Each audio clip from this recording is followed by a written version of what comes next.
Shalom, shalom. In today's video, man, I want to praise the Most High Yah. All glory goes to the Most High Yah for giving me understanding.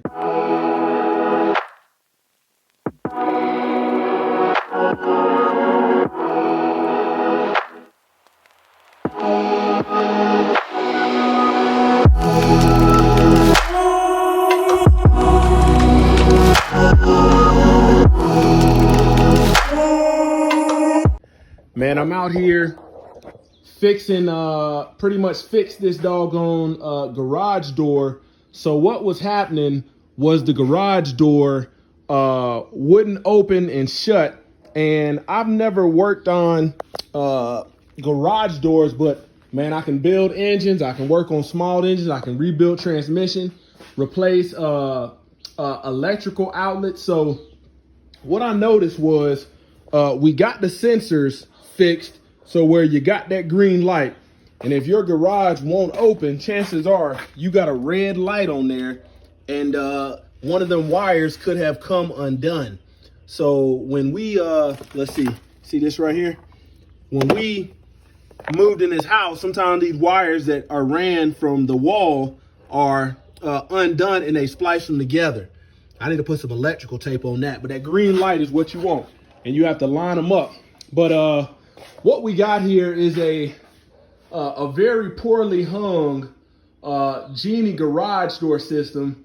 Doesn't really have any heavy bracing, and I'm guessing what they did was the cheap route of just using that thin gauge aluminum or steel, finding a stud, anchoring it in there, and using the little metal hangers right there to do it. And if I had to do this, I wouldn't do it because this garage door has a lot of flex in it. More flex than you want. You want it to have a little bit of give, but not enough. So what it was doing was these wires, over time, you see that when it's spliced, when they put this together, it's like they didn't run solid cables and the cables had came apart. So I had dangling cables like this one right here. Today I was able to reattach the sensors so that when the actual garage mechanism right here pushes this little that little sensor right there back, it makes contact and sends a signal for it to stop power. And then on the other end, let me show you this. It's got another one. Let me get my light, man. This is the leftover wire I had, but praise to the Most High Yah, man, because you know, I got a drawer full of like electrical stuff, soldering irons, all kind of butt connectors and stuff like that, you know. And this was let me tell you something, a spool of wire, some wire cutters, let me show you how this thing working right now. But what was happening was it was getting down to the end and binding like that. So it's gonna stop. Check it out. See it stop? So right here, there is another sensor right there, and that's what makes that thing stop. And I'm actually gonna adjust it a couple more, because if it goes any further than that, for some reason it binds up. And that's what that sensor is for, to make sure it does not go too far. So I'm definitely gonna adjust that, and you can see where I had to I spliced my wire and I had to cut the length of it, and that's the excess right there. But that's good, won't cause us any more problems. Another thing is, a lot of people don't know, you have to run up in there, that channel, you gotta run grease in there. And over time, dirt and debris gets up in that channel, and that's it's pretty much a rod, a metal rod that spins. And if you don't have no grease in there, that thing will bind up. So some good all-around, all-purpose automotive grease will do it, and you'll be good to go. But you know, if I would have had to replace this or have somebody come out, a cheap handyman is going to charge $100 an hour. And then you got to think, some of these people are not right. So what they're going to do is say, hey, I got to go get some parts, get X, Y, and Z, and they're going to show you something. And because you don't have no understanding, you're going to say, okay, all right, whatever it takes to fix it, that part going to be $75. In all actuality, what happened was they went to the doggone truck, got this right here, some wire, got these wire cutters and a screwdriver, hooked you back up with some, let me see, I got this electrical tape in my pocket.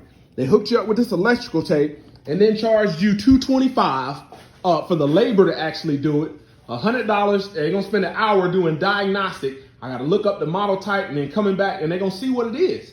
And they're gonna charge you knowing how to do that. So it's all praise goes to the Most High for giving a man understanding on how to do things.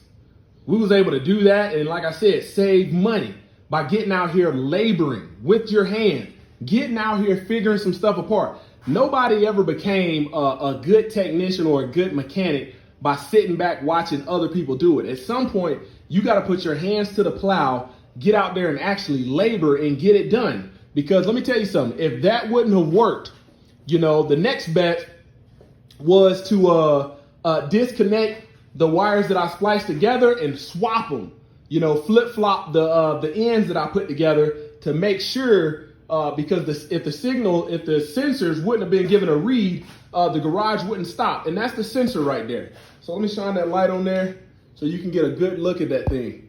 And it's pretty much a contact pad. When that lever goes back, that contact pad right, let's see where we're at. That contact pad right there, that little L touches the contact pad and stops it from going.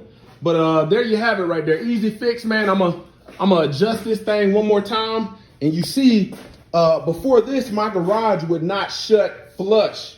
And what I'm gonna do is I'm going to adjust it. That way it will shut flush and leave me about an inch and a half up under there.